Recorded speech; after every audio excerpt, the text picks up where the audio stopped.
Hello दोस्तों, जय श्री राम। कैसे हो आप सब? आप सभी का हमारे यूट्यूब चैनल पर स्वागत है। और आज हम बात करने वाले हैं आज के टॉप 10 हाइलाइट्स के बारे में। तो वीडियो स्टार्ट करने से पहले आप सभी से रिक्वेस्ट है कि चैनल पर अगर आप नए हो तो चैनल को सब्सक्राइब करके बेल आइकन जरूर प्रेस करना और वीडियो एंड तक देखना। अच्छी लगे तो लाइक करना, शेयर करना। आइए स्टार्ट करते हैं। अनुराग अग्रवाल को संसद सुरक्षा का प्रमुख नियुक्त किया गया है। ठीक है, अब इन पे कुछ पॉइंट हैं, उसे देख लेते हैं। आईपीएस अधिकारी अनुराग अग्रवाल असम मेघालय कैडर के 1998 बैच अधिकारी को संसद सुरक्षा के प्रमुख के रूप में नियुक्त किया गया है। वर्तमान में सीआरपीएफ में एक महानिरीक्षक को 3 साल के लिए संयुक्त सचिव सुरक्षा नियुक्त किया गया। अभी हाल ही में आपने सुना होगा कि संसद भवन में कुछ संदिग्ध पर्सन घुस गए थे, इसलिए अब वहाँ की जो सुरक्षा है वो थोड़ी सी और टाइट किया जा रहा है। उनकी नियुक्ति का आदेश लोकसभा सचिवालय द्वारा जारी किया गया है। जेएस सुरक्षा का पद पारंपरिक रूप से एक आईपीएस अधिकारी के पास होता है, तो उन सबको देखते हुए अब ये सुरक्षा का जिम्मेदारी इनके हाथ में दिया जा रहा है। केंद्रीय मंत्री अमित शाह ने NUCFDC लॉन्च किया है। सहकारिता मंत्री अमित शाह ने नई दिल्ली में शहरी सहकारी बैंकों हेतु छत्र संगठन राष्ट्रीय शहरी सहकारी वित्त और विकास निगम लिमिटेड NUCFDC का शुभारंभ किया गया है। अगला पॉइंट देखते हैं क्या है। NUCFDC को गैर बैंकिंग वित्त कंपनी के रूप में काम करने और शहरी सहकारी बैंकिंग क्षेत्र हेतु छत्र संगठन के रूप में काम करने हेतु RBI से पंजीकरण प्रमाण पत्र प्राप्त हुआ है।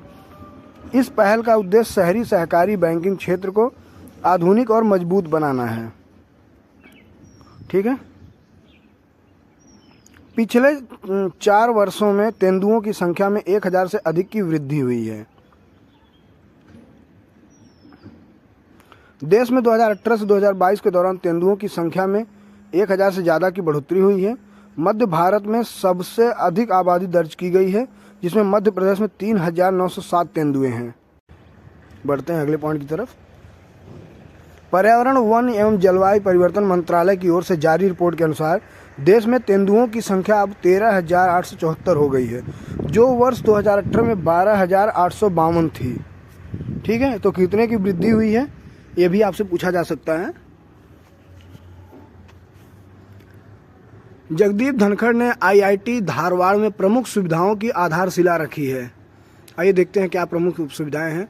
उपराष्ट्रपति जगदीप धनखड़ ने कर्नाटक में IIT धारवाड़ में प्रमुख सुविधाओं की आधारशिला रखी है। वह IIT धारवाड़ में main gate complex, knowledge resource and data centre और सेंट्रल लर्निंग थिएटर का भी उद्घाटन करेंगे।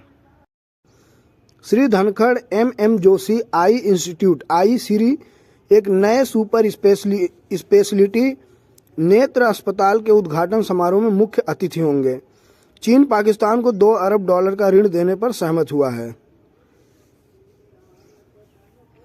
पाकिस्तान के कार्यवाहक वित्त मंत्री शमशाद अख्तर ने पुष्टि की है कि चीन पाकिस्तान को $2 बिलियन का ऋण देने पर सहमत हो गया है, जो मार्च में 1 और वर्ष के लिए देय था। बीजिंग ने इस फैसले के बारे में औपचारिक रूप से इस्लामाबाद को सूचित कर दिया है। यह विस्तार पाकिस्तान की अर्थव्यवस्था हेतु महत्वपूर्ण समय पर आया है, जो वित्तीय चुनौतियों से जूझ रहा है। तो डेफिनेटली पाकिस्तान के अर्थव्यवस्था पर बहुत फर्क पड़ेगा इससे। पिछली गर्मियों में पाकिस्तान ने अपनी अर्थव्यवस्था को स्थिर करने हेतु IMF से $3 बिलियन की अतिरिक्त व्यवस्था हासिल की थी। FSSAI ने 150 रेलवे स्टेशनों को ईट राइट स्टेशन प्रमाण पत्र दिया है। भारतीय खाद्य सुरक्षा और मानक प्राधिकरण FSSAI ने 150 रेलवे स्टेशनों को अपने प्रतिष्ठित ईट राइट स्टेशन प्रमाणन से सम्मानित किया है। देश भर के 6 प्रमुख मेट्रो स्टेशनों को भी ईट राइट स्टेशन के रूप में मान्यता दी गई है।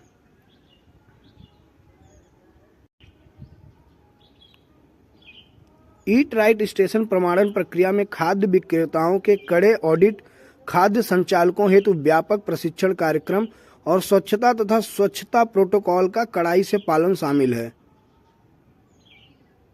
सीतारमण ने 1000 करोड़ रुपए से अधिक की 7 बुनियादी ढांचा परियोजनाएं शुरू की हैं। वित्त मंत्री निर्मला सीतारमण ने नई दिल्ली से 1000 करोड़ रुपए से अधिक की 7 बुनियादी ढांचा परियोजनाओं का वस्तुतः शुभारंभ किया है। वित्त मंत्री ने हरियाणा में आयकर विभाग के अधिकारियों के लिए टाइप 2 और 3 के 198 क्वार्टरों वाले विभागीय आवासीय परिसर के निर्माण की आधारशिला रखी है। सुश्री सीतारमण ने सेक्टर 53 गुरुग्राम में आवासीय परिसर की आधारशिला भी रखी है। लगभग 5000 किसान उत्पादक संगठन ONDC प्लेटफॉर्म पर पंजीकृत हैं।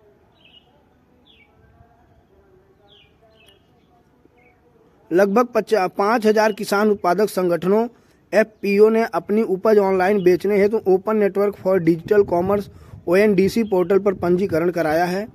केंद्रीय कृषि मंत्रालय ने कहा कि इस कदम से FPO को बेहतर बाजार पहुंच प्रदान करके देश भर में ग्राहकों को सीधे अपनी उपज बेचने में मदद मिलेगा। इसमें यह भी कहा गया है कि 8000 से अधिक FPO को केंद्रीय क्षेत्र योजना, जिसे 10,000 FPO का गठन और संवर्धन कहा जाता है, उसके लिए पंजीकृत किया गया है। भारतीय तटरक्षक जहाज समर्थ और अभिनव गाले से कोलंबो के लिए रवाना हुए हैं। भारतीय तटरक्षक जहाज समर्थ और अभिनव गाले से कोलंबो के लिए रवाना हुए हैं।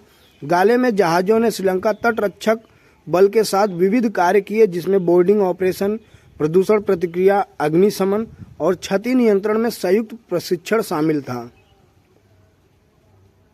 लोगों से लोगों के बीच जुड़ाव को बढ़ाते हुए चालक दल ने समुद्र तट की सफाई की, योग सत्र किए और श्रीलंका नौसेना, तटरक्षक और बंदरगाह प्राधिकरण के परिवारों हेतु जहाज पर यात्राएं भी आयोजित की गई है।